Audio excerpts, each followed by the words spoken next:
welcome to this episode of Who Gets the China, where we are saving our sanity while supporting our aging parents. And today I'm really excited to be talking about a topic that I have had a lot of reader questions about, which is financial planning, and in particular, financial planning for women. So we have a very special guest with us today. My guest is Cheri Turner. She is a certified financial planner professional and financial advisor with Client First Capital in San Diego. And she specializes in helping couples and single women build financial confidence and clarity. Particularly, she helps women navigating retirement, widowhood, divorce, or other major life transitions. And so I'm really excited to have her bring her expertise to us today. Thank you and welcome. Wow, thank you so much, Kirsten. I appreciate the invitation, and I'm excited to be here. Cheri and I want to mention that we are not offering specific financial or investment advice. This discussion is for educational and informational purposes only, and please reach out to your own financial planner or, of course, to Cheri, and I will provide her information in the show notes if you would like to do so. So, Cheri, talk to me for a minute about how you came to be a financial planner that has a specific interest in helping women. For me, my path to becoming a financial planner was actually a deeply personal one. It was actually during my own divorce, which was undoubtedly one of the toughest periods in my life. And I had worked with a financial advisor of my own. And she basically helped me to view money completely differently, not as something to be intimidated by, but really as a tool for independence and my own stability. So we went through the process of creating a financial plan for me. And what I found was that it just gave me so much confidence and peace of mind to kind of have that understanding and path forward. So at a time when everything was so unpredictable, having that clarity really felt like it took an enormous weight off of my shoulders. So gaining that confidence was truly life-changing, and it inspired me to want to bring others that same sense of empowerment and peace of mind. My ex-husband and I had run a business together, so it didn't make sense for me to continue to do that. So really, I knew that already it was time for me to pivot and do something else. So at the recommendation of my financial advisor, I went back to school and earned my CFP designation. Congratulations. That's no easy Thank feat. you. I know it. Yeah, especially at the age I did it.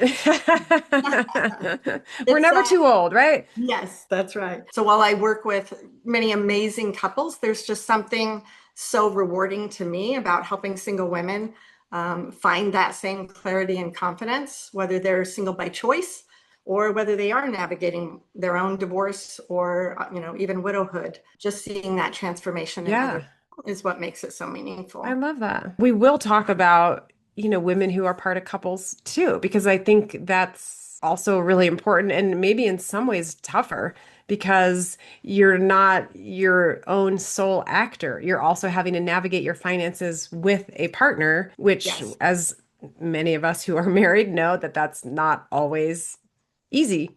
So, right. That and sharing responsibilities also means that you're not always aware of everything. So right, right. Oh, 100%. I definitely want to get into that. What are some of the unique opportunities and challenges that women face in terms of retirement saving and planning that might be different from men? that's a great question because women's retirement planning really does look different, not just because of different income history, but because of longevity, priorities, and then how women really approach decisions around money. One of the biggest challenges is longevity. Women tend to live anywhere from 5 to 7 years longer than men on average. So their retirement savings, especially, have to stretch much farther. Mm-hmm. Mm-hmm. Sometimes we're planning for more than 35 years of potential, retirement savings, depending on what age they decide to retire at. It's also critical to consider the rising cost of healthcare and long-term care because while they were often partial caregivers to their spouses towards the end, they're typically the survivors. So there's nobody remaining that helps them out with those expenses at the end. There are also tremendous opportunities, though. Women are very relationship driven and values based. So I tend to find that they don't seek to accumulate money simply for the sake of wealth, Mm-hmm. but for what it provides to them, that Mm-hmm. it provides them freedom to make choices, the security to weather their transitions, and independence to kind of live life on their own terms. So I find that women often approach money more holistically, Hmm. planning their investments to reflect their values and their life goals, and oftentimes, more social or charitable values. Yeah. And defining what is enough is different for everybody, right? It Yeah. does depend on where those values are. We were talking a little bit about, let's call it boomer women, right? Like I'm thinking about my parents in particular. My Right. dad was the breadwinner. My mom took care of us. She worked part-time and she had a job before they got married. They met at Domino's Sugar in New York City. They had, corporate jobs in New York, but then my dad went on, kept living his career life, and my mom started living more of a mom homemaker life and did work somewhat, but he earned the vast majority of their finances. And he, by default, like pays the taxes, pays a lot of the bills. Not that Mhm. there was maybe ever conversations about that, but that's just how it defaulted. But I see now my mom doesn't have the facility with their finances. Mhm. She'll say, like, well, I don't know how we pay this bill. I don't know, can we afford X, Y, or Z? She has a lot of questions. And also, you're entrenched in your marital roles by this time. You've been married 60 years. It's a little hard to all of a sudden be saying, hey, wait a minute, I have questions. Why is this money invested this way? What's your experience about that dynamic and how you might help women advocate for themselves or think about what questions they should be asking to educate themselves and feel like empowered? Start simple, maybe start looking into things like the day-to-day finances. Look at, you know, budgeting and, where your income and expenses are, because a lot of times, even in these households, women have had some exposure to at least that, right? Because they're Yeah. running the household and, doing the grocery shopping and that kind of thing. If they have a financial advisor, I think a great place to begin, which I always encourage all of my clients, is go to the meetings with them. And in that kind of situation, that's where you can kind of more safely ask questions, because most financial advisors that I'm familiar with, they want both spouses to be, kind of up to speed. They want to Hmm. understand, partly to prevent that element of surprise. If one spouse passes and the one that's remaining is the one that doesn't know anything, there's tremendous overwhelm combined with the fact that you just lost the love of your life and you're, entrenched in Right. grief. And Right. so it's very, very overwhelming. Depending on how your spouse takes it, just kind of, take a look at your income versus your expenses. Ask to see what the different accounts are. And, you can always approach it as, hey, just in case anything should happen to you, Hmm. I want to be aware. Oftentimes, a good time to approach this is when, like, going on vacation or something, right? Hey, just in case anything should happen to either one of us, I would like to be prepared. Mm. If she's able, make a list of the various accounts. Make lists of what are all of your bank accounts, what are all of your brokerage and retirement accounts, what are your different insurance policies, who are they through, where are those, where are those accounts? Which bank are you using? Where are the investment accounts? And, if you have a spouse who has been managing it, depending on how receptive they are, I think if you kind of, like I said, start small and get into little bits and pieces, but then, even building up to what is a complete list of our assets? Like, what do we even have? Sometimes, I've seen clients who they have real estate in different states and Hmm. weren't even aware. Oh my gosh. Right. So, kind of again, approaching it from a perspective of, hey, I just want to be prepared just in case. I think that leaves most spouses a bit more receptive to having the conversation, or at least opening up the books. And do If you experience this frequently? Like, do you have clients where there are women, older women that really don't have much information or knowledge or I mhm, think it used to be less common, at least in our firm. We really try to request that both spouses mhm, come to all meetings. Unless somebody's ill or something like that, we really like to see them both there. And with us, we have various meetings throughout the year. So we'll have one meeting where we talk about, how did your investments do last year? Well, we'll discuss all of each of your different accounts. And so mhm. the woman would become aware, oh, we have this IRA, or we have this brokerage account, and we have these different type accounts. There's a Roth IRA or whatever. And then we have a meeting once a year where we do your full financial plan. Another great thing about that is we review your previous plan, and then we adjust any changes. Did you Mhm. have any new grandchildren? Did you, any changes in your family? Were there any inheritances or extreme expenses that happened in the last year that we need to account for in your plan? And so those type things, again, would help her to become more aware Mm-hmm. what everything is because you're addressing anything that changed. And then in the fall, we always do an estate planning meeting. So we'll kind of review the trust. Well, if she's not aware of what's in the trust, then she's really in the dark. So Mm-hmm. having those conversations around the trust would help to bring her up to speed. We talk about having a financial and a medical power of attorney. Well, not just the husband needs that, but the wife needs to have Right. it as well. And so if they're not part of the conversation, it may very well be that only one spouse has those really needed documents even completed. Well, first of all, during COVID, that was an opportunity for our family to say, let's make sure we have all the medical power of attorney documentation all Yeah. locked up. And, my parents have done really great planning all along, but just recently they ended up switching from one financial advisor to another one. I think maybe we talked about this a little bit. And so like that was really like an open the books kind of situation from a logistical standpoint.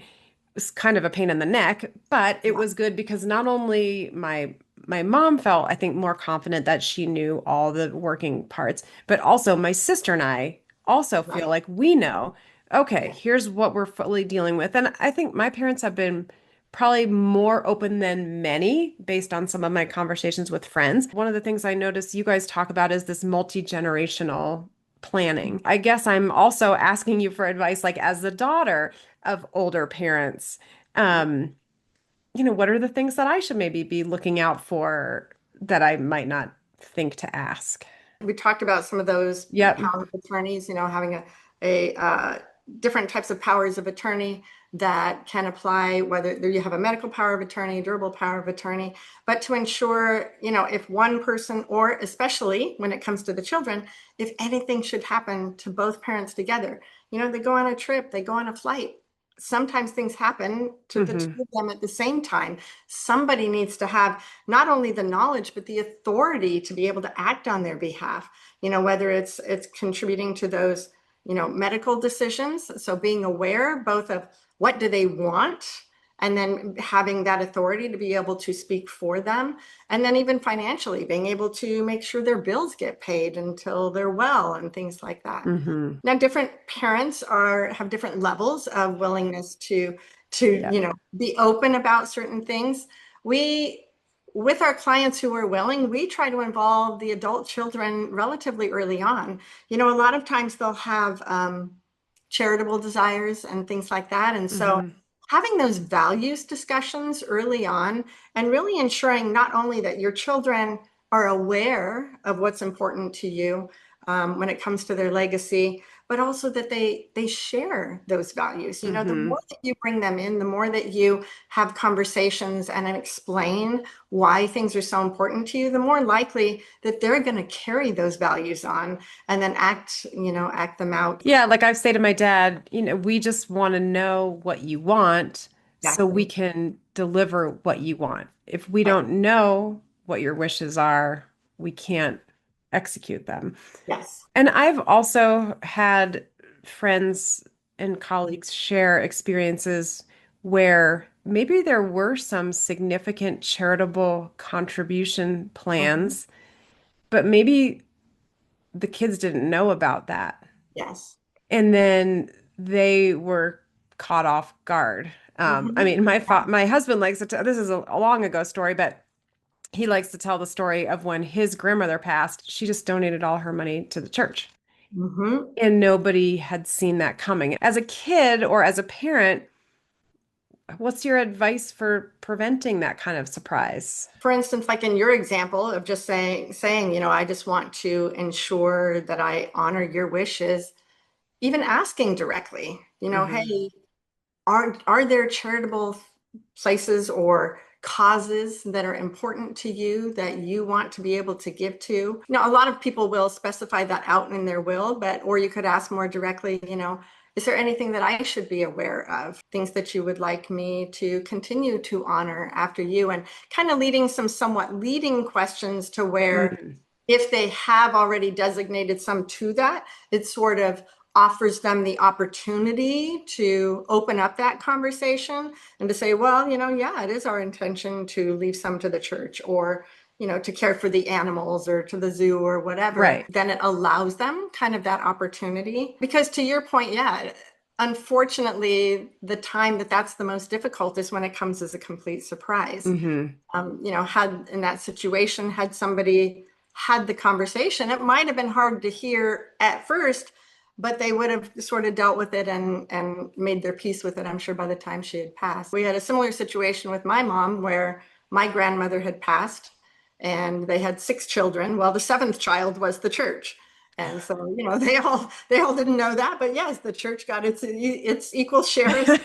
Nobody knew that was coming either. Right. And I mean, It happens. you might be fine. I mean, it's not to say that you're not okay with it, but I think Right. it's, again, it's that it's a nice thing to do, to communicate and to plan. To that point, I know our conversation is more about how to approach your parents, but it becomes even more important when it comes to your own wishes, when you're creating your own will or trust. Share these things with your family, share these things, especially with your children, Hmm. and let them know it's coming. Let them know why it's important to you. Because again, the more that you share that, the more likely that you may instill those same values in your own children, and perhaps have that legacy even carry on.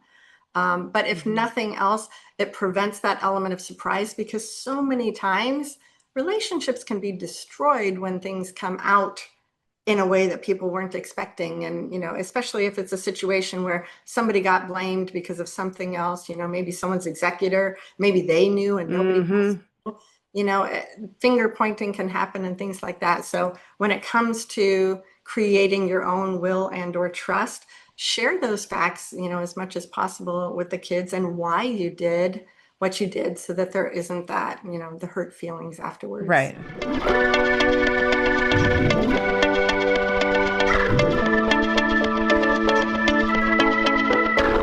Thinking about women in particular, I'm sure there must be lots of women who might find themselves in a position where their spouse died and maybe, they don't have the money that they thought to continue living that same type of life. What are some of the things that as women we should be doing to protect our own financial security as we age? Make sure that you are looking at things. So many times people, especially if they have this sense that like, oh, I'm not where I should be, or I'm not really prepared, sometimes they'll kind of avoid it. And that's the worst thing that you can do. Hmm. Really just opening up the picture and kind of getting a start. Um, well, part of what we discussed earlier, as far as, even women in relationships, look at your income, look at your expenses, kind of look where those net out. How are you doing? Do you need to cut back on some of those expenses? And then again, looking at all of your assets, your investments, being aware of how are you invested, especially, we talk about different ages. How close are you to retirement? The level of risk that you want to take within a Hmm. portfolio, is very dependent on what stage in life you're at. And, being appropriate around that level of risk, so that you don't risk assets very close to retirement. By sitting down and really creating a plan, I talked about kind of the peace of mind that it gave to me. But the nice thing is, when you come back and review that plan every year, because the truth is that a plan is a snapshot of today, Hmm. and tomorrow something could change, right? For the better or for the worse. You might have an inheritance, or something horrible may have happened. But being aware and having that awareness and actively working on your plan means that from year to year, or whenever an event occurs, you come back and you revise that plan and you say, okay, this element changed and here's what it did to my plan. So what things can we pivot on? Hmm. What can I change to help get back on track? Or, it might mean working a little longer, or it might mean retiring a little later, but at least you're aware, right? And you're making those conscious choices. Getting that going, I think, really gives you more of a sense of control and Hmm. just awareness, because I find for some women, especially when you're talking to single women, sometimes they're far better off than they thought they were. They're Uh-huh. living in this state of fear, right? Like, oh my gosh, it's just me. I don't have that much, da, da, da. But when you lay it all out in a plan and you look at, okay, what are going to be your sources of income in retirement? And, how much do you have in your retirement accounts to contribute to that? And oftentimes it actually brings them more confidence because they realize they were better off than they thought they were. Taking that another step further, why do you think that women avoid topics around money? I know you're not a psychologist, but I mean, I know you deal with, but I'm just, you must see it all the time. And it, like you just, what you said was, it just struck a chord because you were Yeah. like, look at it, don't avoid it. And I think Yes. you're right. Women avoid it. Yes. Why do we Well, do to that? be fair, it's not just women, Okay. but we do definitely have that tendency. I think part of it is women tend to be a little more intimidated around money than men in general. There's kind of a sense of, if I don't know, it can't hurt me. But Mm, you're also really relinquishing your control by not looking directly at it. One of the things to me, I always think of financial health as what I call the third pillar of wellness, hmm in that we talk about our mental health and our physical health, and we don't focus as much on our financial health.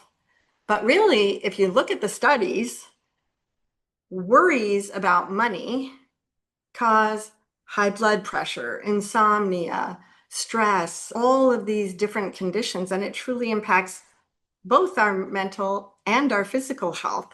So, in reality, by avoiding it, we're putting all components of our health at risk. And by having that plan in place, it helps to create much more that sense of confidence and peace, which then supports both of your mental and physical health. I've never heard that before, but I love this idea of like you've got the three-pronged stool of your overall health, right? You've got your physical, your mental, and your financial. When it's not settled, you feel anxiety, and anxiety is not good for your long-term well-being. And a lot of times, too, the things that create tremendous stress today, if you look at it in relation to your overall financial plan, might not be such a big deal. If you never stop and take that step and take that look, all you do is carry that stress throughout the entire Right. process. But Right. when you take whatever number it is and plug it back in, A, you've taken control, right? Because you are looking squarely directly at it, you're managing it, dealing with it. But again, oftentimes it's not near as impactful as the fear that you've placed behind it. I hear what you're saying, that if you view it as one of the three prongs of your overall health and outlook, taking control of it, just like we try to do with our physical health, our emotional health, like you're going to empower yourself to feel better. Right. I wanted to just ask you for a minute, like a nuts and bolts question about Social Security benefits. Okay. I would love to just have you explain from the wife's point of view, because many wives may not have as much money in their own Social Security account.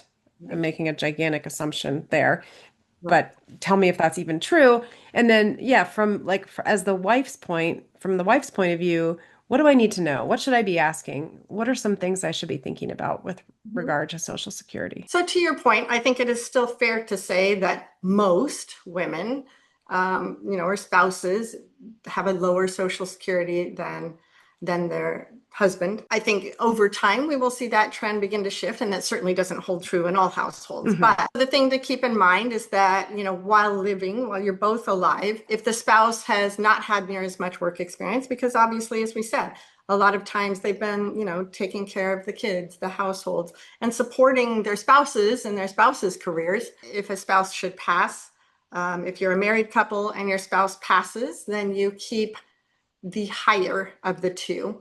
Okay, I see what you're saying. Unfortunately, you do only get to keep one, so you do lose one, so your income does decline.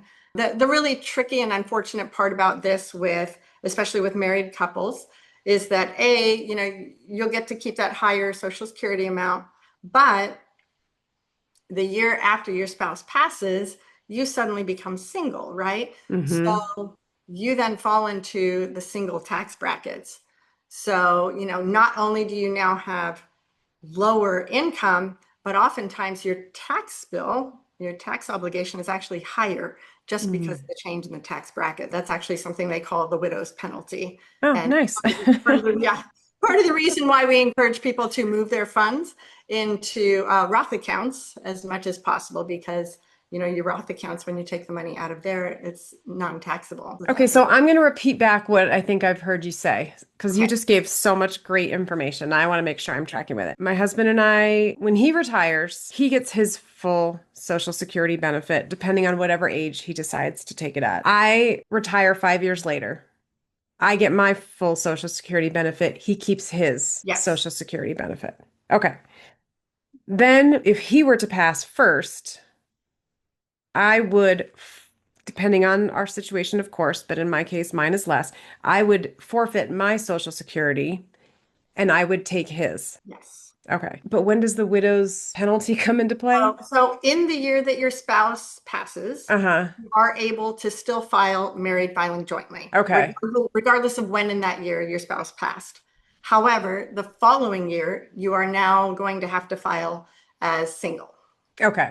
So obviously your tax brackets are much reduced, and typically you end up paying a considerably higher amount in taxes. So the other thing that we've been talking about, and I know you're not giving specific financial advice, but if it's possible for your to delay your spouse taking Social Security until they are older, their benefit would be greater. So as the wife, that's advantageous to me because I could possibly be taking his Social Security benefit for longer because I'm going Right. to live longer Mhm. and at the higher rate. Yes. So that's something everybody needs to discuss, but am I saying that accurate? Yes, yes. Yeah. Where possible, unless you absolutely need that income, it's typically beneficial to postpone until 70. 70 is the age at which it pretty much maxes out. So it no Okay. longer continue to get higher. So if you delay until 70, that payment will continue both through the rest of his life, as well as if he predeceases you, you then receive his, then you continue to receive that for the rest of your life. So when we're talking about deciding when to take our Social Security benefits, I think that's a time when women also need to be well educated so that they can have that conversation with their spouse. Like maybe their Yeah. spouse is like, no, I want to quit my job and take my benefits at 66 or whatever. And Yes. maybe that's a fine choice for them. But if the wife is not knowledgeable about the rules around Social Security, you could possibly be at a disadvantage over time. Right.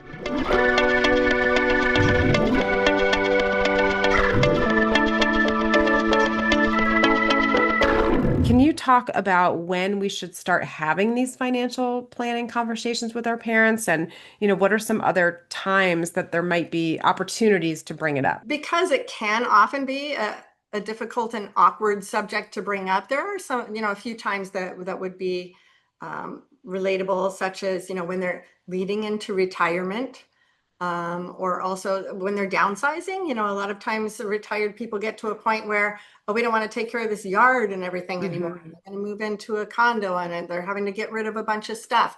That's oftentimes a good time to start having those conversations, especially because, oftentimes you're engaged and with them and clearing certain things out. And so it's a great time to talk about, values and memories and those kinds of things. And then also if they're either creating or revising a trust, those are really great times to start introducing some of those conversations.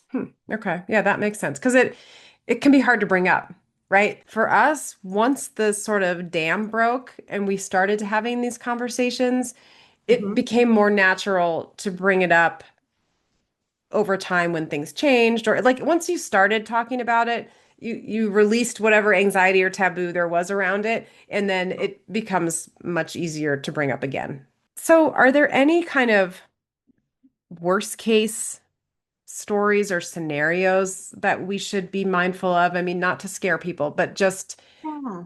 do things come to mind that are like real watch outs? Honestly, there are a few. One I would say is when somebody passes away and there's no trust and not even a will. In those situations, everything goes into probate. And basically, state law is now going to decide who inherits whatever you have, and you have no say, right? Not only that, but it typically will lead to long delays, potential conflicts, and outcomes that do not reflect what your specific wishes were. Mm-hmm. In addition to that, it's very expensive. Oftentimes it takes years, and the courts charge you for that time, right? So it's also going to dwindle down the assets, whatever assets were in that estate. And I've seen people spend months or even years going through probate. And sadly, I've seen families divided about Mm-hmm. these kinds of issues. The second that I would think of, and we have discussed this a little bit, but it's where one partner is not aware of what's going on in that financial picture, right? And especially when that person passes, that sense of not only does that responsibility now fall to them, they have no idea what accounts there are, if there's even life insurance, right? Mm-hmm. A lot of times they don't know that. They oftentimes don't know how to access certain things. I've even heard of situations where a spouse had a safe and the wife didn't even know the combination to the safe. So, it was like they had to have a locksmith come out to even access the records. And yeah, so again, really, as difficult as the conversation can be, especially for perhaps these older couples where, the husband may have been managing it for the majority of the time, Mm-hmm. it's so, so important to approach those conversations and just to really, again, to come from a place of, hey, just in case anything happens, I want to be aware. And again, I would definitely encourage people to be involved with a financial advisor, because if nothing else, it gives you that opportunity to be engaged in those meetings. You can't help but learn a lot just by nature of attending the meetings. Even if Mm-hmm. you don't, even if you sit there and don't say anything, just take it all in, right? Sit like a sponge and take it all in. In addition, when you have a financial advisor and one spouse passes away, any good advisor is going to really guide you through that process. And that will make a huge difference Mm-hmm. in that situation. The other thing that I can think of that a lot of times gets missed is really planning for long-term care. I Yeah. think a lot of people just think they're going to have Medicare in retirement and everything's good. Well, Medicare does not cover long-term care, and long-term care is extremely expensive nowadays. And, I've seen families who drain significant savings, if not a lot of almost all of their savings on the first spouse needing long-term care. So again, it comes back to that, as hard as it is to sit down and make a plan and as scary as it can be, at least having a plan, knowing a path, whether it's, well, we might have to sell the house or we might have to get a reverse mortgage or something else. Mm-hmm. Sometimes the plan even comes down to, well, you might be able to stay in the house for this long and then the surviving spouse may have to move in with children. But again, having that plan in place, depending on what age you create your plan, you might still be young enough to look into long-term care insurance, but When is it too late to get long-term care insurance, or does that it depend on the depends person? partly on kind of your health, your kind of life expectancy, how long you expect to live. But I would say probably late 50s to early 60s. At a certain point, the cost of the long-term care just goes up so significantly, because you do still have some people who don't end up ever using it, right? Right. Um, it's for those people, and unfortunately, none of us know ahead of time which we're going to be. Are we going to be the Right. one who dies suddenly, or are we going to be the one who's sick for 10 long years and requires hospitalization for 5 of them? But at least looking at it, having a plan and having well, if this should happen, then we can do this, Mm-hmm. can make all the difference. What are some of the top mistakes, or on the flip side, what are some of the best opportunities that women can take to protect their own financial future? I think as far as mistakes, we talked a little bit about just sort of putting your head in the sand, right? And Yeah. not looking at it. Definitely being aware, getting started is definitely the right beginning. Being aware of and really acknowledging your life expectancy, the fact that you're going to have to plan for yourself so much longer, being aware of that and being very conscious around it really helps. because for women, as we said, longevity is kind of the biggest difference between us and those men. So, we're going to live 5 to 7 years on average longer. We're not going to have that spouse typically there to help care for us at the end. That and what we see is that healthcare costs are rising at considerably higher than inflation rates, right? So even though you might have Social Security, which is going to give you that cost of living allowance every year, but healthcare is increasing at such a higher rate than the rate of inflation, which is all you're going to get through Social Security increases. So definitely, that and considering the fact that in our later years, there are just increased healthcare costs. So Right. be sure that you look at that and that you plan for that. In our financial plans, we allow for both what we call elder care, which is Hmm. typically in the last 5 years of life, you see a significant increase in the needs medically. And then in the last, depending on, men and women are a little bit different, but, allowing for several years of that long-term care expense. But to your point and to your question, I think there are also certain opportunities, right? I think women are very relationship driven and values based, and they're not looking to accumulate wealth just for the sake of getting money.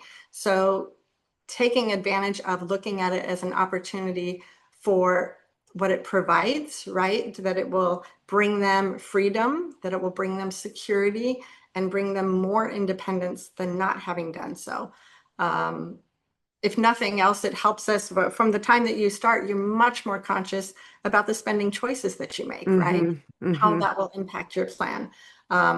We always begin with looking at people's values and then ensuring that whatever financial goals you have, are those actually consistent with what you say is important to you? Because oftentimes they're not, right? We're chasing the things that the Joneses say we're supposed to want, or Hmm. whatever we think Right. we're supposed to want. And so really aligning whatever we're pursuing with our true values. And then those also help with those day-to-day spending decisions. You're sitting on Amazon and you're about to buy something. You really need that. And so it's just kind of a good check. But it's not about denying ourselves. It's really about taking back that control, right? Because then we're no longer buying out of impulse. Hmm. If it's still a yes, if it's yes, I really want this, it's going to provide me da da da, which is very important to me, Hmm. then it's a very informed and conscious choice that you can actually feel good about. Women do approach money much more holistically, want Mm. their investments to really reflect their whole life. So I find that once they become engaged in the process, that they do make much more thoughtful and intentional decisions. They might come from sort of a different place than men. Once they really get into the process, I think they become sort of incredibly successful planners once they have the right approach and information. Right. If you've been a mom, or a wife, or a bit like you've learned how to create a plan and execute it on lots and lots of different things. And, to your point, just like working with somebody that can help you figure out what that plan is, then Mhm. you feel like you're in control. Yes, Whereas if you just kind of close your eyes and think, oh my God, I hope it's fine. We're all worried about our aging parents, right? Like right. I mean, we're worried. We want them to live the life that they want. We want them to be healthy. And like it helps me sleep better knowing that they have a plan. Right. Absolutely. Well, and like I said, you might have some people who, when you try to work long-term care into their situation, maybe they truly can't afford it. Well, then it Hmm. becomes, well, what are we going to do? And Right. those are the opportunities where you might need to sit down with your kids and you might need Yeah. to have a conversation of, mom may need to live with one of you later in life. And so then it's really getting planning around that, because if they just keep it to themselves, then it's this worry that's going to forever be in the back of, both of their minds, but most especially hers. But if they sit down with the kids and they have that conversation and, somebody says, hey, mom, absolutely come with us. We have room, we have time. Then that piece settles in again, right? Right. Then there's the plan, there's that confidence, there's that peace in mind, and you just know what the plan is. And again, those come down to, if you're not having those conversations about what do you want, how do you want it to be, and can we help you make that happen, then it might not be able to play out that way if they never openly have those conversations with the kids. Yeah, one of my earlier guests, Sarah McCarthy, she's a palliative care social worker, but one of the things that she talked about was defining what are your values for living well, and what are your values for living well with a typically a physical or some kind of a medical challenge.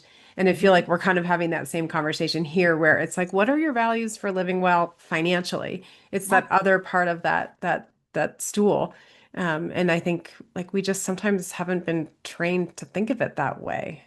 right, Yeah. right. People might think they need more for retirement than they do because, they have this vision of all the things they want to do in retirement. But oftentimes, it's maybe the first 10 to 15 years where you're very, very active and maybe going to do a lot of traveling and things like that. But as you do age and as your body does, get weaker, at a certain point, you're probably not going to be taking Hmm. these big trips to Europe and, the things that were a big part of your budget in the early years, are not always going to be the same impact towards your later years.